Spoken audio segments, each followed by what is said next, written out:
the most original talk radio station anywhere. We are LA Talk Radio at latalkradio.com.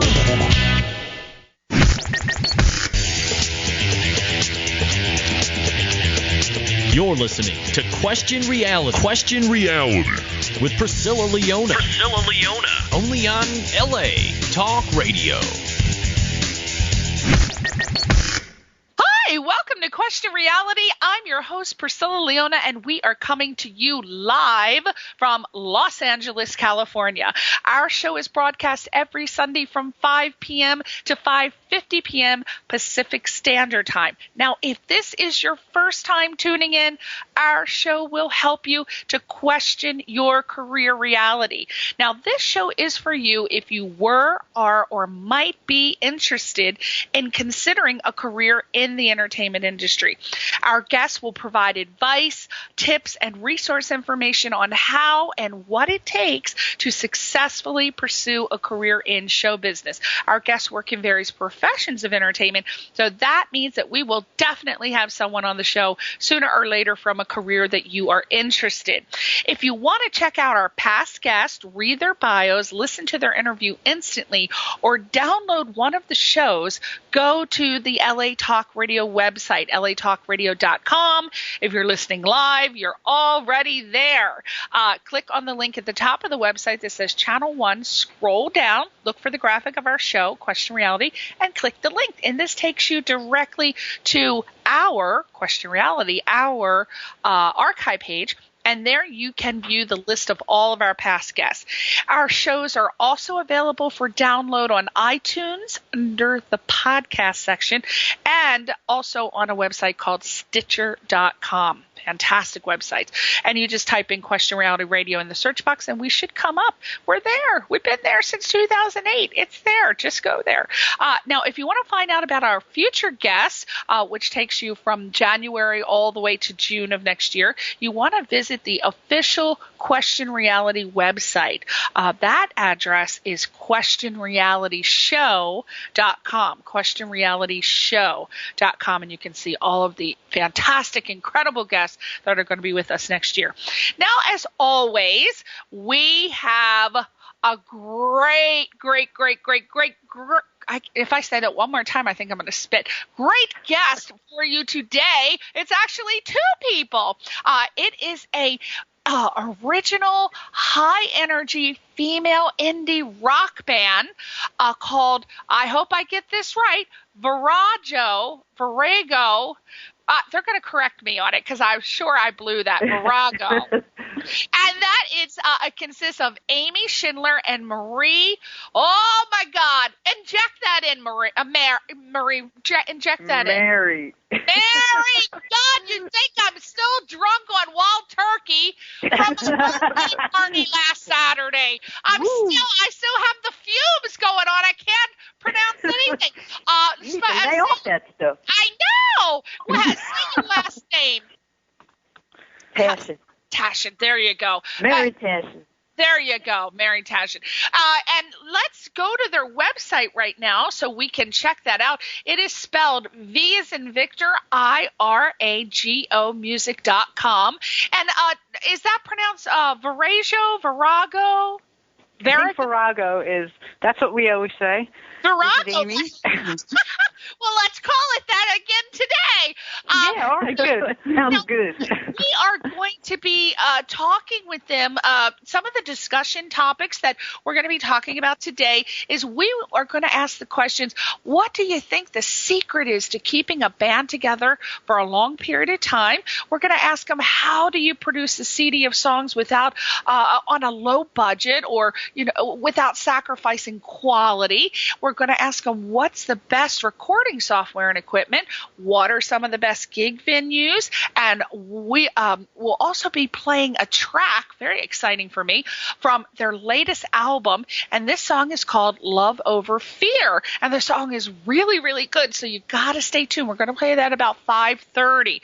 So let me tell you a little bit about the band. It's, again, an indie rock band. They're an original original high-energy female indie rock duet consisting of course, Amy and Mary, and they're similar to the Indigo Girls, and their new album, Love Over Fear, was released on September the 29th, and it's a follow-up to their debut album, Here Be Dragons. And the new 10-track album showcases this fabulous collection of eclectic and stunning tracks, and it ranges from rock to reggae and blues. So you're kind of getting like a whole bunch of different types of music for whatever the heck they're charging for that CD, which I'm not sure. We're going to find out. But, wow, it's rather reasonable amount. A reasonable amount, absolutely. And by the end of this program, you are going to want to get this album because you are going to hear a fascinating story from these ladies. And once you hear their song at 5:30, you're definitely going to rush to the website. Now, Amy, Mary, what are some of the websites that they actually can buy these albums? I know they can go directly to your website, virago.music.com, but are they on Amazon? Where are they? They can go to CD Baby. They can go to iTunes, and they need to just pop in the band name Virago. That's V like Victor, IRAGO. And then the title of the album, Love Over Fear. It's on a number, probably 20. Yeah, Amazon, CD Baby. iTunes, or definitely on iTunes. Definitely on iTunes. So you're all over. All they need to do Amazon. Is put you in Google. Just Google you, and you're all over. Google Virago Music, and you'll find us. And do I detect some serious-ass East Coast accents? I'm from the East Coast myself. I'm from Connecticut, but I went to school in Maryland, so I hear, don't tell me, I hear either a Maryland or a Pennsylvania accent. Am I right? Well, Mary, this is Mary right here. I grew up in Freehold in Jersey. Okay, Jersey.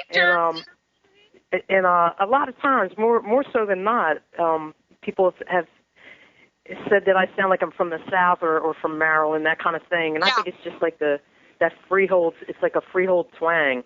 Oh, that's the only way I can describe it. But Amy's originally from Long Island. Okay. Yeah, so that's why that's why I talk funny. I was almost there. I said East Coast, but I have a very strong Pennsylvania, Maryland accent there. I think it was influenced somewhere by someone in Pennsylvania or Maryland. But Jersey, Jersey, New York it's similar. It just depends, where you're raised and what type of accents they have. It depends on what kind of broken English you want. There you go, right there. Now, you'd like to speak. When I first started working with Mary, I would call her house, and her mother would answer the phone, and she would be like, "That girl from New York called again," but I couldn't understand a word she said. True. We do tend to talk really fast and very fast, and we talk very emotional. My husband, he's from California, and when I was having a regular conversation with him, he thought I was yelling at him. He's like, "Why do you have to yell?" I said, "I'm not yelling. That's just how I talk. We're really emotional." We're very impassioned people on the East Coast. Very much. And we talk quickly. We have to get to the point quickly. Yes, it's a very melodic type of a speaking pattern, I think. But it took him years for him to not know that I wasn't yelling at him, that I was talking to him normally. So let's start with the question that we always start with on the show, and we can take we'll take time for both of you to answer this question. When you were children, did both of you want to be in the music business? Do you know how some children, they want to be a fireman or the police officer or a nurse, a doctor, a lawyer? Did you want to be any of those things, or did you know when you were a child that you wanted to be in the music business? And we'll start with Amy and then go to Mary. Well, when I was a little kid, I loved my grandfather. I was very close to my maternal grandfather, and he had been a musician as a young man, and he gave me drumsticks and coffee cans, and I would sit in the living room and bang on that and make noise and play music, and I always loved that. But I sort of had like a bunch of different things I wanted to be. I never really sort of thought I would grow up to be a musician. I thought, oh, I want to be an oceanographer or a marine biologist or something. And I didn't have necessarily a flair for sciences. I had more of a flair for painting and drawing. So I started that. Then I thought I was going to be an artiste, a painter, maybe when I grew up. And then the guitar got a hold of me. I listened to Heart and Led Zeppelin, and I thought, oh my goodness! When I found out about Nancy Wilson playing the guitar like so fiercely in that band, I said, I want to try to do that. I want to be a part of that vibe somehow, and it took a hold of me, and that was it. Wow. Now, what about you, Mary? Well, I always had an affinity for the drums, but when I was a kid, I mean, my parents listened to a lot of stuff in the house, and there was a lot of Beatle music in the house, and we'd play Beatles, and I'd always be Ringo, But I loved, and I had the same thing. Like I'd turn the garbage cans over out back, and I'd use sticks and play on them. But that was like a dream kind of thing. And then when I got into school, I played in marching band, I played in concert band, and later on in life was when I chose to pursue my music career, my drumming. I just said to myself, I want to do this. Like I did it for fun and like part time. But then I made up my mind and I said I want to support myself playing drums, and I managed to do that in such a way. But I always had a love for the drums. Now, when you guys told your parents that you wanted to be musicians, whatever point in your lives that was, were they completely 100% supportive of that decision? My parents, this is Amy, my parents were like, really? Oh my God. Are you crazy? We will never say no, but how are you going to live? I'm like, I don't know. I'll figure that out later. I know. You're going to eat tuna fish for the rest of your life. You're going to live in a rat-infested apartment. Oh, my God. She died before that because she's a vegetarian. Oh, Lord. Oh. Now, what about you? Were your parents supportive, or did they say my mom was very supportive. She was is a visual artist, and she always said, "You're a drummer. You got nothing to lose. Go for what you want to do." And my stepfather, he was supportive as well. What about obviously you had lots of friends and other family members, and there had to be some naysayers in there. Some people are like, "What are you crazy?" Oh man, how did you my uncle Billy, man, he was like, "What? You're not gonna make any money doing that. You got to do what you love. The money follows. It's not the motivation isn't the money. It's the love of whatever your passion is." But he was very negative about it every time. But then he's like, "How are you girls doing?" He'd see that we'd get around and we'd go touring and stuff like that. And he's like, "How's it going? And where are you now?" And then he solved it. No matter what, we were determined. What do you think is the best way to handle all of the naysayers and the people who try to bring you down? This is for people who are, young people who are starting out, and their parents may not be supportive and may not be encouraging, and their family members are trying to discourage them. And we'll start with Amy and then we'll go with Mary with the advice. What would be the best advice to give young people who want to pursue a career in music, and people are saying the same things that you were told? You can't do it, you're going to be poor, blah, blah, blah. I will say this, it's extremely difficult when you have a dream and it burns inside you so fiercely that that's all you want to do and all you want to pursue, and you want at least some kind of recognition from your family or people who are close to you, and nobody really ever makes it anywhere without some kind of support system. So if it's not your family, you have to maybe go out and find it. But I will say this, people who are close to you, if they're being naysayers, I try to tell people that it's usually because they care about you and it's frightening to them. And that doesn't necessarily mean you have to buy into that fear and you have to believe in what they say, but it helps you to maybe not not fight their fear, because you can't make their fear go away from them. All you could do is strengthen your own resolve, believe in yourself, and look for those people that will help you network and help you achieve your dreams, because the only thing that is going to, make someone not afraid is when they see you actually accomplishing things. And you can do it. And then, like my family, they went from going, "Are you nuts? Are you crazy? What do you think you're doing?" to, "Wow, you're really doing it." Oh, you're making that happen. Yeah, and it's just because I had some kind of drive in me that just drowned out any kind of naysaying, and I did receive a lot of it, and a lot of very fearful looks at me like, "What are you trying to do?" And I just had a resolve, and I would stare at my goals and just try to go after them. And it took time for me to understand where all that, what I perceived as negativity, came from, but it really came from they cared, or they thought they knew better than I did for myself. And so I would say to people, just don't own other people's fears. Mm-hmm. Yeah, because it'll start making you doubt yourself. So you really have to try to just stay around positive people and hang out with people that are like-minded, who are actually pursuing their goals and being positive about it. It's just not good to hang out with people who are constantly telling you can't do it, because then you start thinking you can't do it, and it psychs you out. Now, let me ask you a question about now most people consider, I know that it's just, I think that it's just you two in a band. And my question is, what do you feel is the greatest strength of a band, and what is the greatest weakness of a band?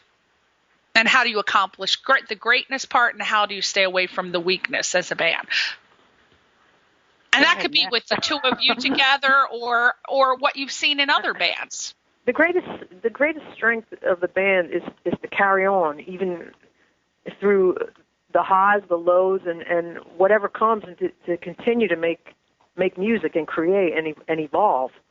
The creative input to stand the test of time. Creative input of many voices sometimes is very strong, and sometimes with so many it could be. Yeah, because I'm just wondering, I have wondered this forever, because we see some bands like the Beatles, one of the greatest bands ever, they broke up after a couple of years. You got the Rolling Stones still together. You got all these other bands that have been playing 30 years, Aerosmith, et cetera, et cetera. And they had similar pasts, some with drinking, drugs, there's cheating, there's this, there's all kinds of stuff that goes on in a band that breaks them up. How as the leader of a band, or someone that is in a pseudo position as a leader, how do you keep a band together when these things might be happening in a band? How do you do it? What's the secret to keeping the band together? Well, each voice has to be heard, and there has to be a common focus. I mean, why are we in this? Are we all for one? I mean, are we together? We're a band. We're going to go through things, and we're going to have each other. There's a lot of love and a lot of patience and respect for one another to get through those things. And clearly, if someone is having an issue, I mean, you would think the other members go to try to point that out, to help. I think the other person. I personally think who is challenged, a very clear mission statement of that band, because that band is the vehicle of, each respective participant's aspirations, and a clear mission statement of the collective is important. And if anyone is, not necessarily, their goals are not consistent with that mission statement, well, then maybe it's time for them to go elsewhere, So you think a constant reinforcement of whoever is considered the leader, that should be something that's discussed periodically, or, because I feel that from talking to bands, they kind of are afraid to talk about issues within the band, and then all of a sudden the band just breaks up because they don't talk about it. And I'm usually referring to male bands. I personally have not had any experience talking with female bands. Are those the same issues in a female band, all female band that is in a male band, and is it easier for females to talk about those issues, and is that why so many male bands break up? Well, I think my experience is watching. I've been mostly in bands that were all guys, and then myself, and it's guys definitely go at how they work out their issues differently than women do, right? And by and large, and so, but I think for anybody, it has to be discussed and reinforced, and so people are always on the same page, because otherwise, if someone's sort of focus or direction is going some different way, it starts to pull apart the fabric of the unit, and so that has to be addressed if it starts to happen. Yeah. Good luck getting men to do that. Oh my God! They just punch each other in the face and then they have a beer afterwards. Well, yeah. Like I said, they definitely. Guys will just blow up, throw things around, and leave usually, and women will talk things and talk things and talk things and talk. You would think that, because I think personally, now I know I'm going to get emails on this, but I think women can communicate with each other a little bit better. But with that being said, you would think there would be more female bands. However, there aren't as many, of course, female bands as there were male bands. Why do you think that was? And do you think that's I really haven't seen actually any female bands. I only remember like a handful of female bands. Do you think that in the future there are going to be more female bands, or do you think it's just going to always be more males in a band, period? I hope that it's going to be more females in the future, more female bands. I think that it's becoming easier and more of an option for girls to do it. And there's definitely becoming more and more role models for girls to do it. But there still isn't. It is still very male-dominated industry, as far as like the people who are the movers and the shakers. And then there still are like a lot of there's still, as far as like the videos go and things like that, there's still like a lot of images that I would like to see a little more pro-woman, but it's coming. Yeah. I hope so in the future. Now let's talk about managers. I don't know if you guys have ever been in other bands where you've had managers, or because I think that again, I'm not a musician, but from what I've heard, the musicians get together, and the main thing is after they've played, they want to proceed with getting a manager to get a label, or go direct to the label. But I think, and again, it's changed so much over the past couple decades. Before, you went to get a manager, and then the manager dealt with getting you the label.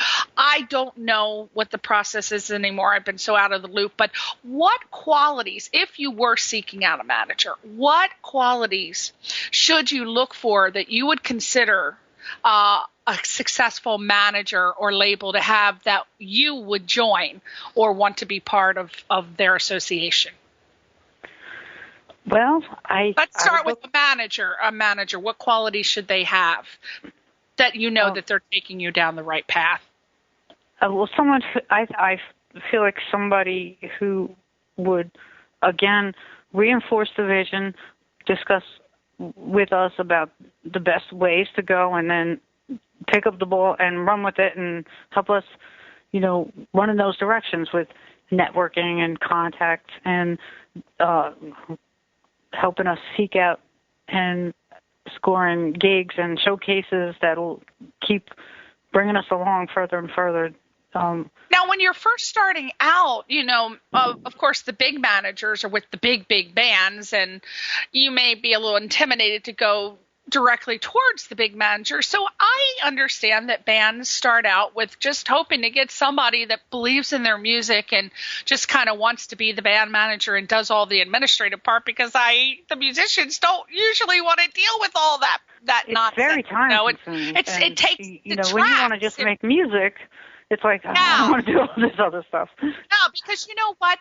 A lot of times people don't understand, and this goes not only for musicians, but this also goes for actors, artists, anyone who's decided to be an entrepreneur and pursue an art or pursue a career in show business. It is show business. It is the music business. And without the business aspect, you are not going to be as successful as you would if you were able to mentally handle doing that business. So if you cannot do that, people, you need to find managers, agents, people who do that, because you have to think of yourself as a business. You have to network, you have to market, you have to be in charge of administration. You have to, everything that it takes for a business to survive is what you have to do on your own. And if you cannot do that, you have to get people to do that for you. But you got to make sure that the people have the qualities and have the ability to do that, whether education and experience or just experience, etc.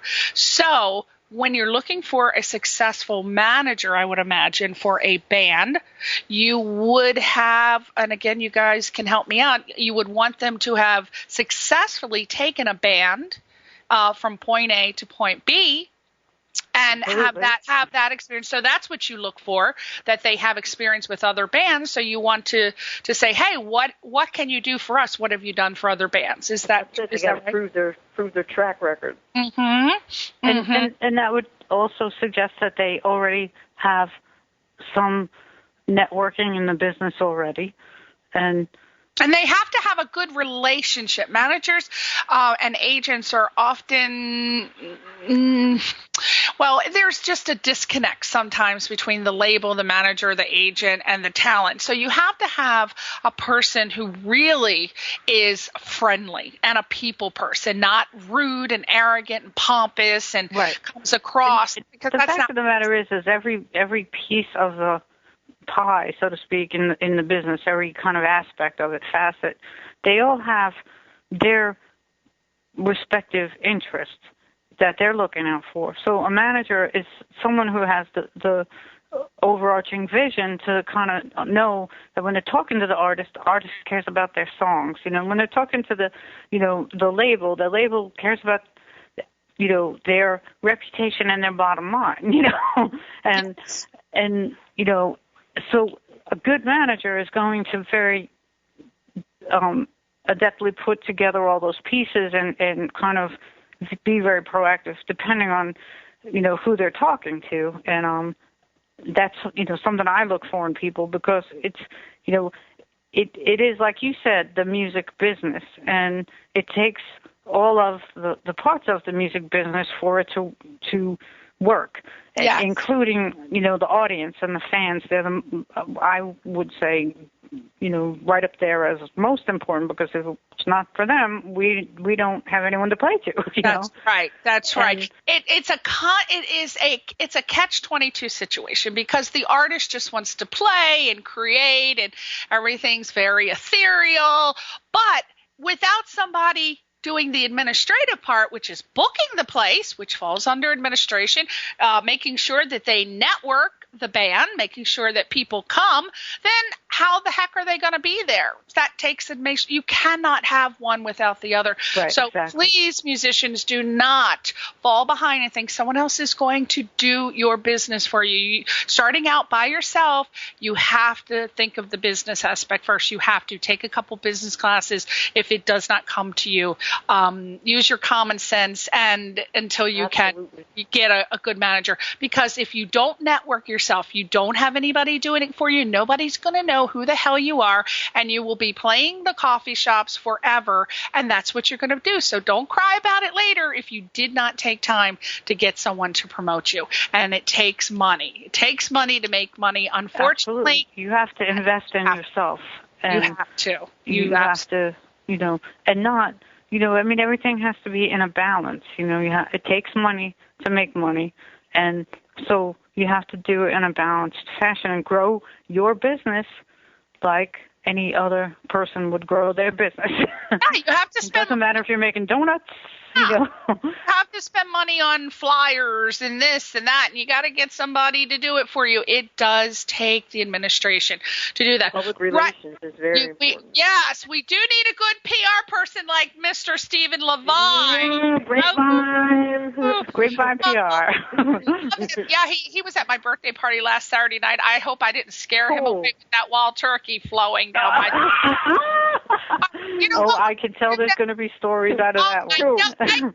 He's in it's Thanksgiving. There were wild turkeys flying around the room. Hey, listen, it is 5:30, and we want to get that song played right now. So we are going to take a moment to listen to these wonderful ladies we are interviewing today. We're going to listen to their latest song, which is called Love Over Fear. And when we come back, we're going to continue with asking them more questions about the business, and we're going to find out some more tips and advice and maybe get some resource information from them.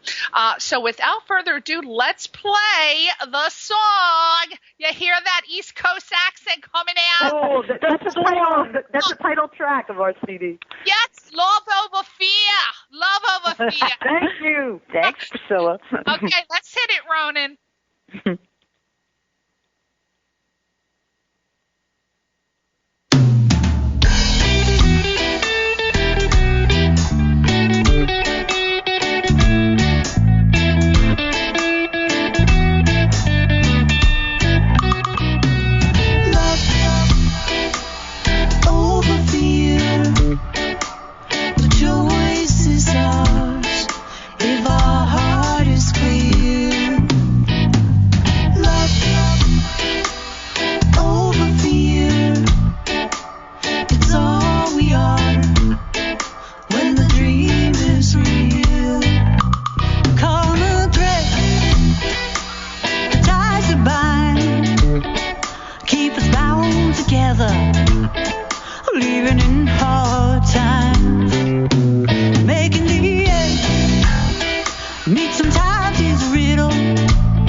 Wow, I was like rocking out over here. There were some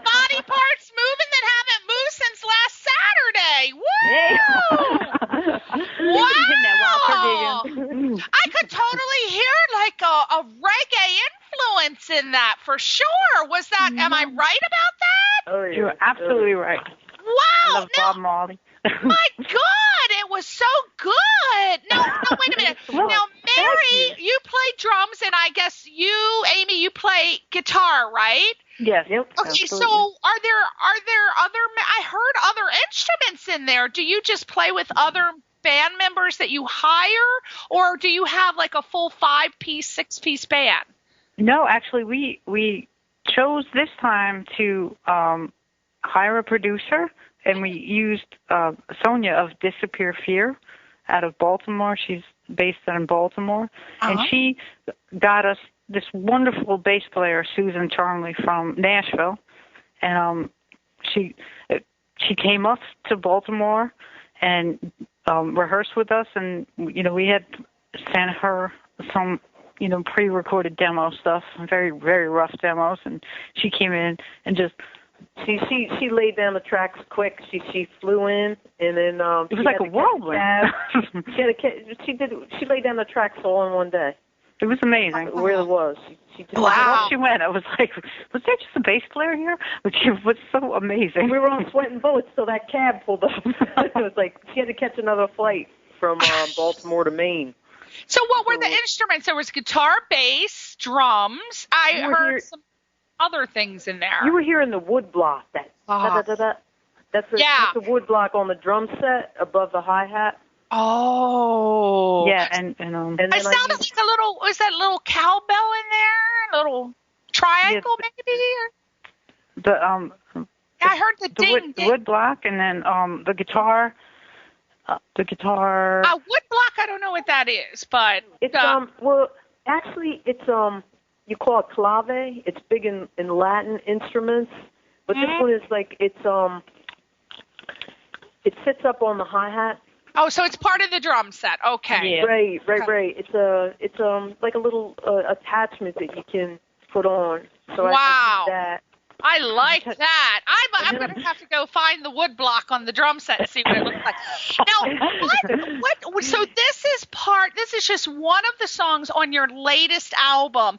Now, what I want to know, what exactly was the motivation for this album? I mean, not being a musician, I don't really know how one goes about with the band to decide what tracks are going to go on. I imagine it's different for different bands. Like, do you start out with a theme and say, hey, I want all of this to be about, say, religion or our war against religion or whatever? Yeah. How do you come up with an idea to make sure that all the songs are cohesive and they go with the album? For young kids that are starting out and they're like, how in the hell am I going to do this?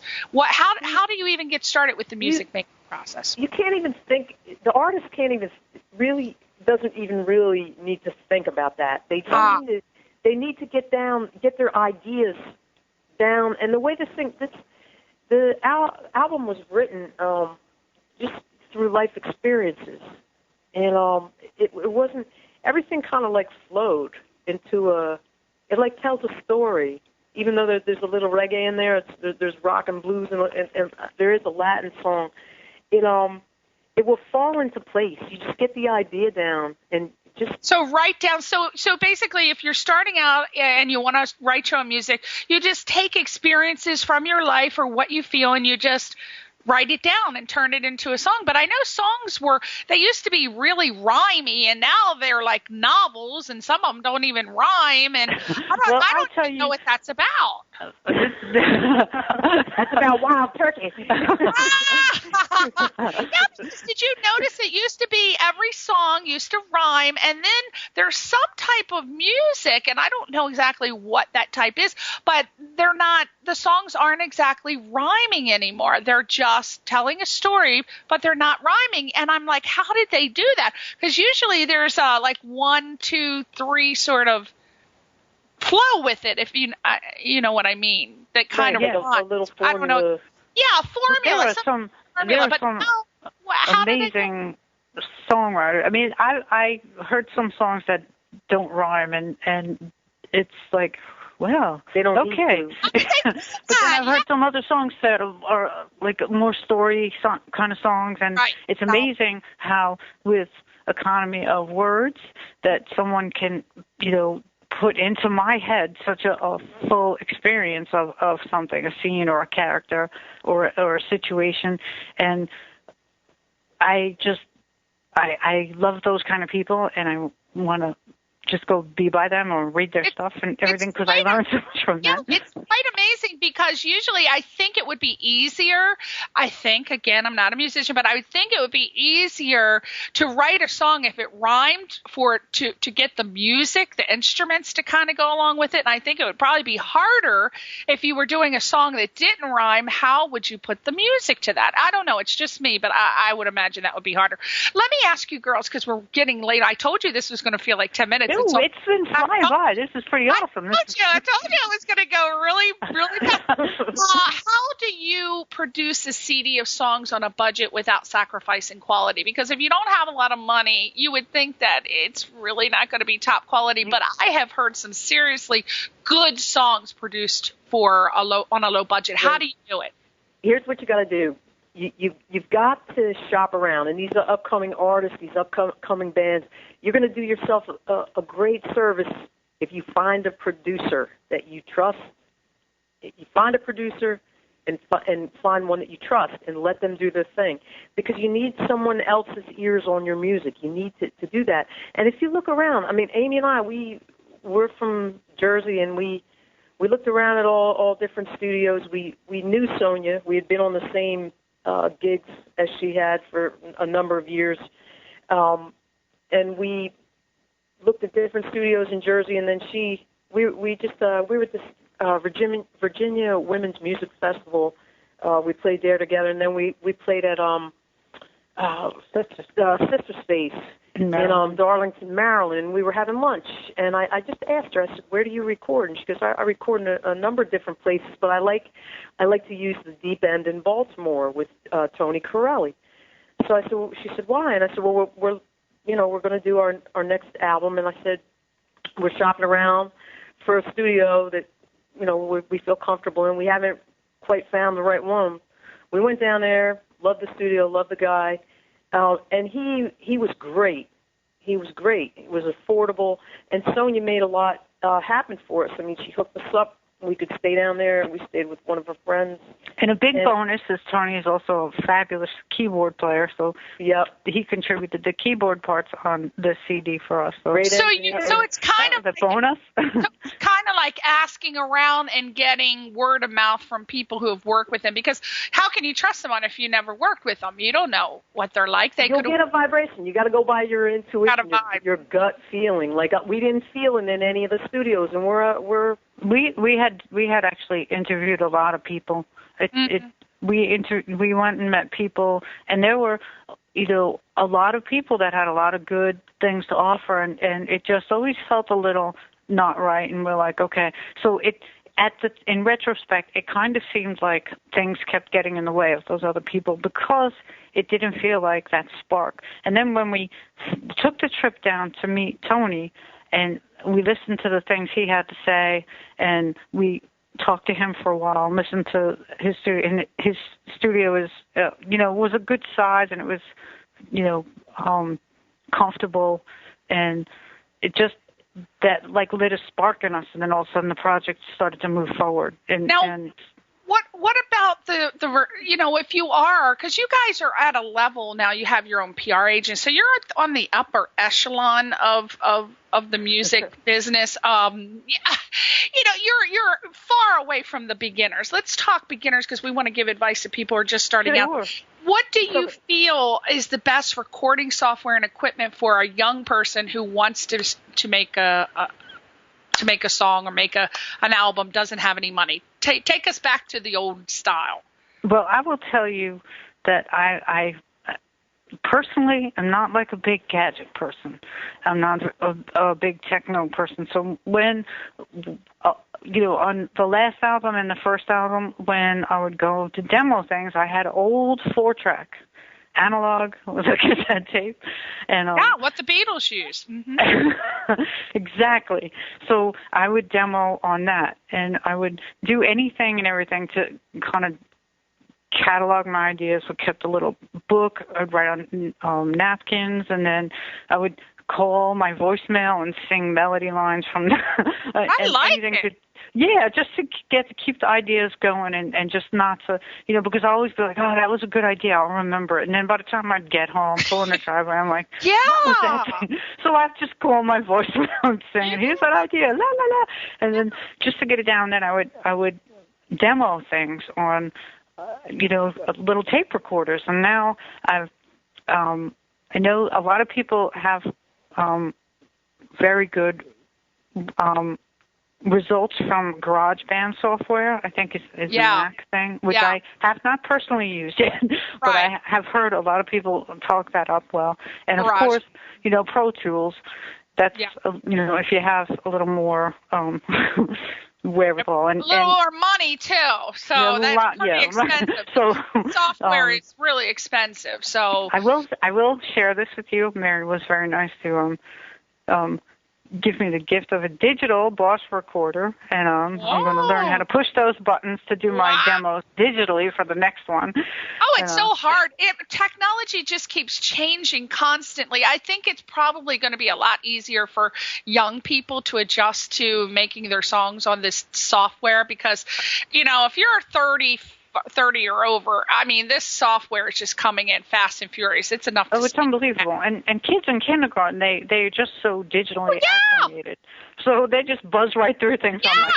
I mean, if you don't have a Grammy award by the time you're 5 these days, you're like out, man. You're not even happening. It's crazy. Now, what advice do you have, because we got 2 minutes, what advice do you have for people who want to form their own bands? Just real quick, we'll start with Amy and then go from Mary. Keep it at 30 seconds so we can get some more stuff in. I would say just do it, start tracking down your own ideas and whatever your respective, if you're a drummer or a guitar player, and then go and seek out people who are like-minded and just be prepared maybe to, if you're a young person, to be in, you could be in the same situation for your whole life and 5 Grammys like you two, or you can be in 5,000 garage bands like I was. And I actually played guitar in the Army. I whatever chance I could play music in whatever situation I could incorporate music into my life, I did. So just go after it and play. I agree. That's what I was going to say. Get out there and do whatever your thing is. Play with other people. Play if you're a guitar player, a singer. Start in a coffee house, start in open mics. Go to those things. You'll meet other people that you'll find the right people. Network the other band members. You'll find them. And how do you move from being an indie band to getting signed with a label? What is your advice? Again, networking, show up. Play everywhere, and find out about the industry showcases, because there's always a buzz around, and festivals, absolutely. Anytime you can get yourself in front of people. Yeah, just coffee. I mean, do everything. Play, very important, people. Play for anyone that asks, because you never know who knows somebody that's going to hook you up. So and even those who don't, just make your music everywhere. That's right. I mean, I remember that I used to call musicians to ask them to play for events, because I have lots of events that I hire bands for. And the first thing that a musician would say to me, not all, but some would say, well, how much are you paying? As soon as I heard that, I said, well, you know what? Thank you very much. I don't want to hear that, because that tells me that person is so tired. And I do not want an old tired ass person playing. I want someone that still loves what they're doing, that would be willing to pay, play for nothing, just for the art. And of course, I'm going to always pay everybody. I'm not like that. But as soon as they say, how much are you paying, that turns people off. So if you're out there, don't say that when people call you for music. Right. And it doesn't matter if you're playing for 2 people or 2,000 people. Give it all you got. at least for me, it's the same thing. It's just like, if you're one person sitting in front of me, I'm going to give you all I got, It's great, because you're doing what you love, and you're lucky to be doing what you love. I'm blessed. I am truly blessed. There are many I know people.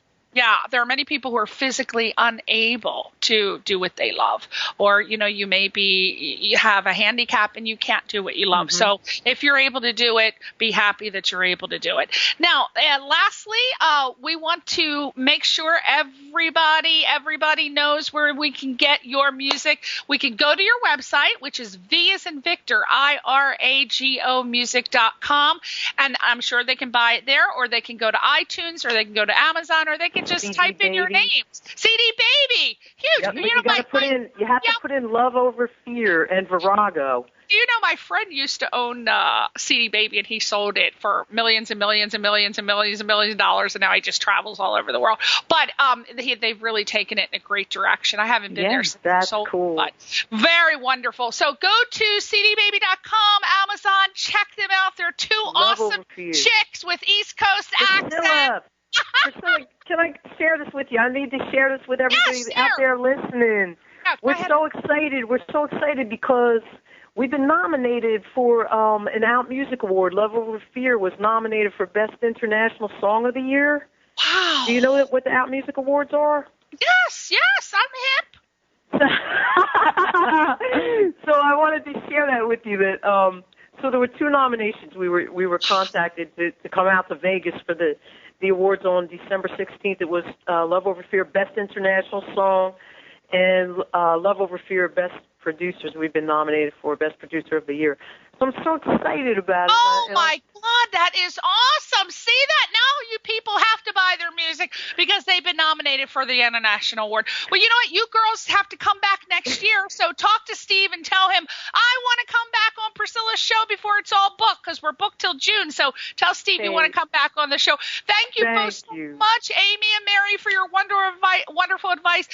Go to viragomusic.com and say goodbye to your fans, girls. Hey, you guys. Thank you so much, Priscilla. Take care, you guys out there on the West Coast. Thank you, Priscilla. You're welcome, darlings. Happy Thanksgiving. We'll see you in December on Question Very Reality. cool. Bye. Thank you so much. Bye-bye. Bye-bye.